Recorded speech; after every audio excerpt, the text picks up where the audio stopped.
And then I asked who was better in the NBA Finals, Tatum or Luka. Who you think was better in the finals, objectively? Out of who? Tatum and Luka. Jaylen Brown. Luka. But I'm saying that's not what the consensus is. The people are saying that they think Tatum was better. Period.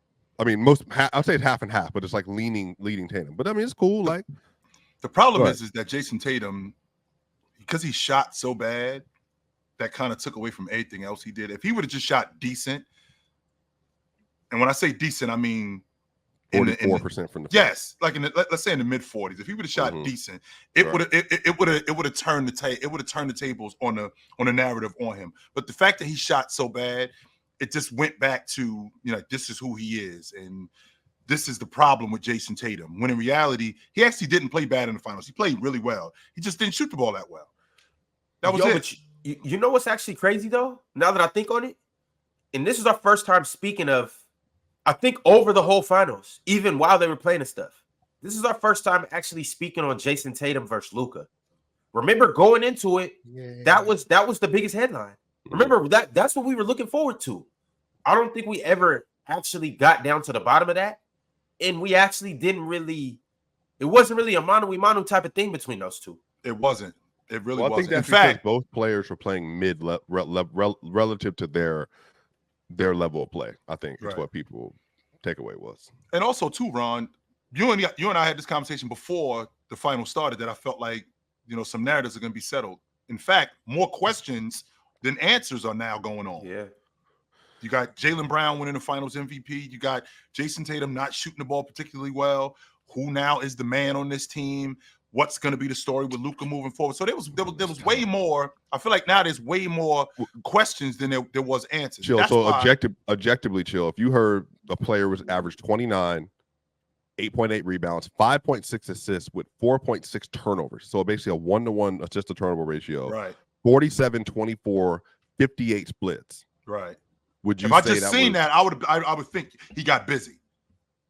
You would think he got busy with that? If I was 29, 9, and 8, I would think that he got busy. No, 29, 8.8 and 5.6 assists. Okay, so 29, 9, and then 4.6 turnovers.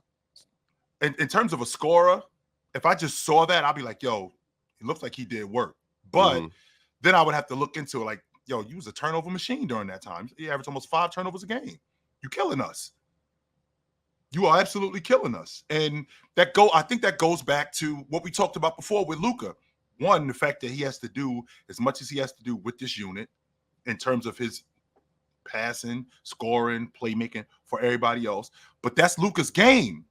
That's why this roster isn't built around Luka just putting players around him. This roster is built around Luka's skill set. This roster is built around how Luka plays because he's their franchise player. Because that's what you do with your franchise player. If I got Shaq on the block, I'm building a unit around the way Shaq plays. If I got Olajuwon on the box, if I got Jordan, I'm building a unit around the way he plays. And that's the way Luka plays. Luka needs the ball in his hands. Luka needs to be the primary distributor, primary ball handler.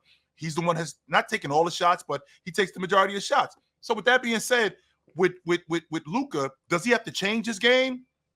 I'm not sure if Luka has to change his game completely. He does have to get himself in better shape, and the commitment has to be there more because it's not. He has to get healthy. He'll be all right. He has to get healthy. Question, and why is there such a disconnect between, I guess, the eye test and Jaylen Brown's advanced stats? Why is there? Why the same reason why Mars you told us the same reason why Mars you told us a couple of days ago. The same reason why you told us a week ago. The eye test, watching him, it doesn't look like it should be this. Every time Jaylen Brown goes to the basket, it looks like he should be kicking the ball in the third row. Every time he shoots, it doesn't look like it should go in, but it's money. When he goes to the rim, you guys really think his eye test is that bad? No, what I said was everything tells me he can't shoot, but it turns out he can. It's not that bad, Ron. It's it's not that it's that bad because it's not that bad. In fact, in transition, he is fantastic, great in transition. One of the best, even his stop and pop. But there's certain things that he does. It looks like this is not going to work.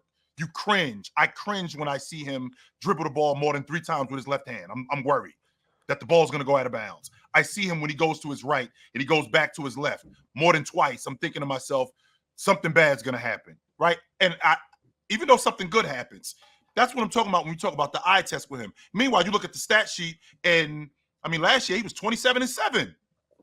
He was 27-7 last year. So some of the advanced stats are saying that Jaylen Brown contributed to winning around the same rate as Mike Conley did and Andrew Nembhard, like their win shares and all that stuff. LeBron. That's a good thing or a bad thing? Well, I think that's the thing about For JB. the way people talk about him, it wouldn't be good. Yeah, Luka, but Luka on the other hand, Luka's win shares are in the same realm as J-Dub, and Isaiah Jackson. But Luka doesn't get his advanced numbers. J-Dub and Isaiah Jackson. Respect Isaiah Jackson? So that's a bad thing. No, Isaiah. No, it's just so. I think the thing with Luka doesn't traditionally have the advantage in the advanced stats like some of your other players, and I think that just goes toward more to play style. Like even the on-off stuff with him in the regular season isn't great, but I just think that's leaned more in the play style and effectiveness and efficiency.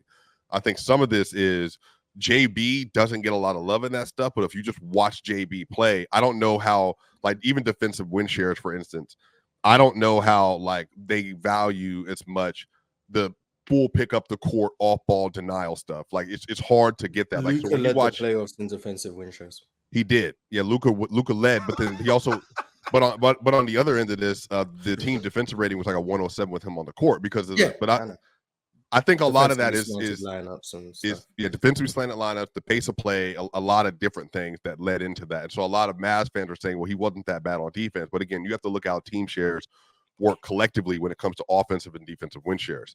So I think I don't know. I think JB performs on the court better than he does in this stuff because I don't think that his game translates to.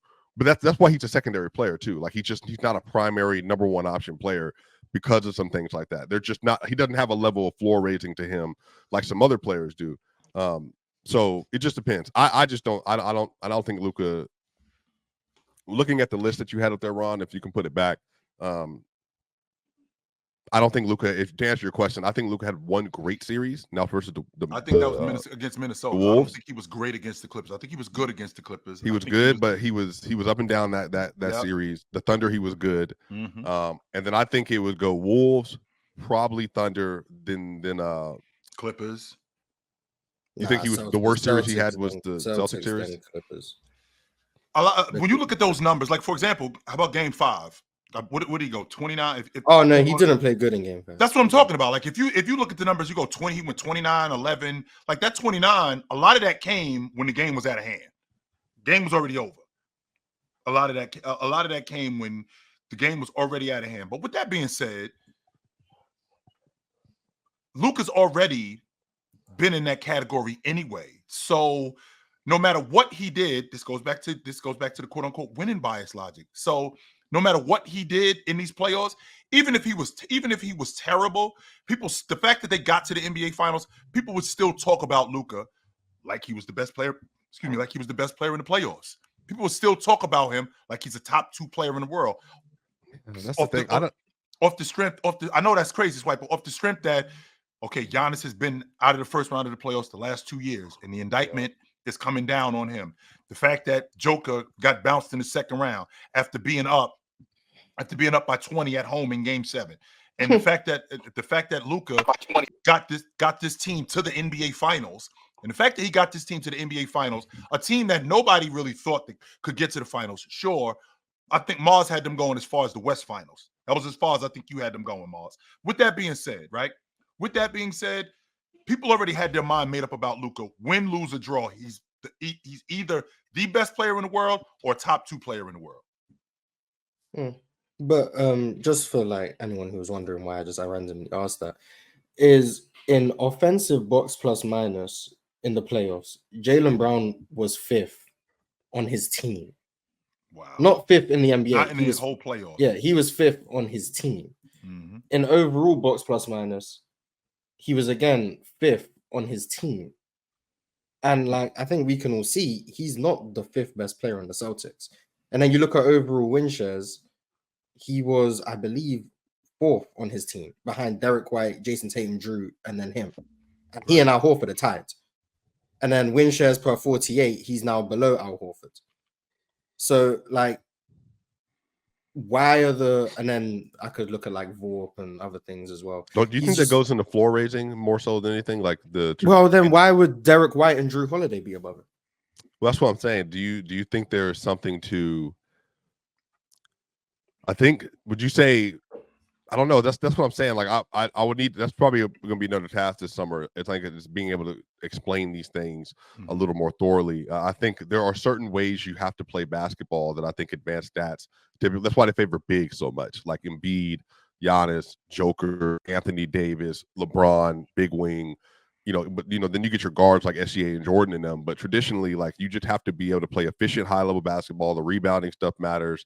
Where you score your points matters. Like your assist percentage, all that stuff leans into that stuff. And I just think there's things that JB's not a great passer. He has a higher turnover ratio, I think, than you would traditionally want out of a wing. I think he doesn't play super efficient either. So if he's not a great passer, he's not super efficient, and he's not a great rebounder, I think maybe that probably leans into why some of his numbers are lower traditionally than they would be for other players. But that's a thought. And but to the person who jokingly asked what his walk was, it was fourth on the Celtics behind Derek White, Jayson Tatum, and Drew. Every advance that is pointing to him being the fourth or fifth most impactful player on the team. And I think everyone who watches the Celtics wouldn't agree with that. And I'm not one of those who say, oh, advanced stats are nonsense. I think in the right context, if you understand them, you can use them not to paint the whole picture, but you could use them as an indicator or something. Because usually if all advanced stats point one way, it's likely that they're pointing in somewhere close to the right direction. But all of these are painting Jaylen Brown as the fourth or fifth most impactful player on his own team, behind Al Horford and Porzingis, and Drew Holiday, Derek White, and Jayson Tatum. Well, Derek White's also in KP or Jayson Tatum too. Yeah, Derek White is damn near the highest on the team in all of these stats, including offensive win shares. I think defensive, he's But I think that also. Why is that? That's why I was asking. Why is that? It's the player choice way. That them boys don't get it started. The player choice way. You're the player choice way. Come and switch lanes into the player choice way.